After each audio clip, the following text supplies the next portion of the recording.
With demand for food exceeding the amount being donated this season, it's clear that for the St. Vincent's Food Pantry, trying to fill this need is no holiday. 3 years ago, I started here as a volunteer.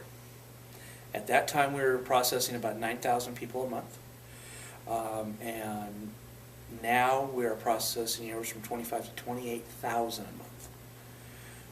2 years ago, we ran through approximately just under 151,000 people through here in a year.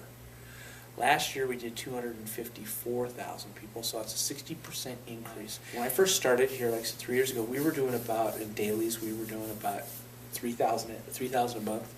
And last month we did just under 14,000, significant increase there. Number of families, households, when I first started we were doing about 3,000 families a month, 3,100 families a month. Last month we did 5,700 families, and I consider that a slow month for us now.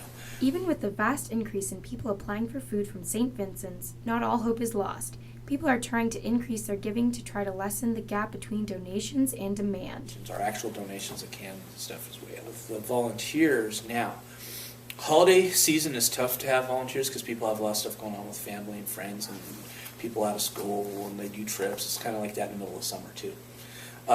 So I run about, right now I'm running about 36 to 40 volunteers in my program every week.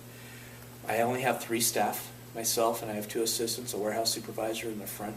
The supervisor takes care of the office and also takes care of my customer service desk. And that's it. And so we are a volunteer-driven program. And what are their goals for this upcoming holiday season? It isn't necessarily to feed more people, but get better food and more food to those groups that are utilizing this. There's something like 1 billion pounds of fresh produce that's left on the ground every year that's not even harvested. That's perfectly fine. 1 billion pounds. That's, stuff like that.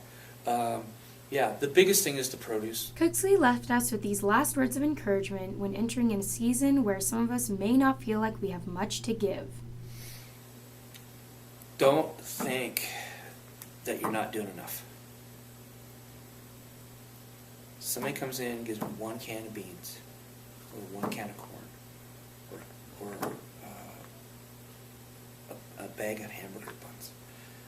Don't think that's not enough. Everything helps. So what is the moral of this story? To get out there and get giving. This is Afton Neufeld reporting with Journalism 208.